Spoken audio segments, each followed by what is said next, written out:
भारत निर्वाचन आयोगाच्या माध्यमातून केंद्रीय अधिकाऱ्यांना प्रशिक्षण कार्यशाळा सुरू करण्यात आली।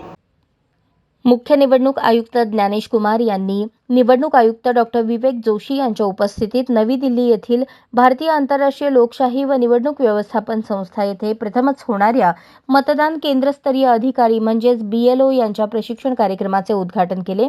येत्या काही वर्षात अशा प्रशिक्षण कार्यक्रमांद्वारे दर 10 मतदान केंद्रांसाठी एक मतदान केंद्रस्तरीय अधिकारी या प्रमाणात एकूण 1 लाखांहून अधिक मतदान केंद्रस्तरीय अधिकाऱ्यांना प्रशिक्षित केले जाईल।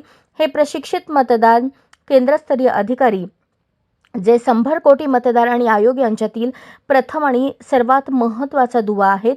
विधानसभा मतदारसंघ स्तरावरील मास्टर प्रशिक्षक यांचा गट तयार करून देशभरातील मतदान केंद्रस्तरीय अधिकाऱ्यांचे नेटवर्क मजबूत करतील। या प्रशिक्षणाचा मुख्य उद्देश मतदान केंद्रस्तरीय अधिकारी यांना लोकप्रतिनिधित्व अधिनियम 1950, मतदार नोंदणी नियम 1960 आणि भारत निवडणूक आयोगाने वेळोवेळी जारी केलेल्या मार्गदर्शक तत्वांनुसार त्यांच्या जबाबदाऱ्या समजावून सांगणे आणि मतदार यादी त्रुटीविरहित ठेवण्याच्या प्रक्रियेबद्दल मार्गदर्शन करणे हा आहे। या प्रशिक्षणामध्ये मतदान केंद्रस्तरीय अधिकारी यांना त्यांच्या कार्यासाठी उपयुक्त IT प्रणालींची माहिती दिली जाईल।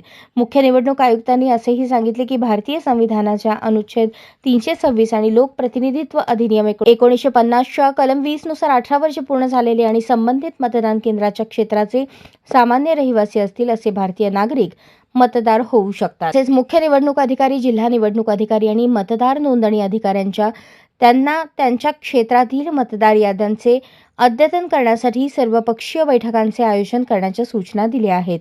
याशिवाय मतदान केंद्रस्तरीय अधिकारी किंवा मतदार नोंदणी अधिकारी यांच्या विरोधात कोणतीही तक्रार प्राप्त झाल्यास कठोर कारवाई केली जाईल असा इशारा देत मतदान केंद्रस्तरीय अधिकारी यांना घरोघरी जाऊन मतदारांशी संवाद साधताना सौम्य आणि सभ्य वर्तन ठेवण्यास सांगितले।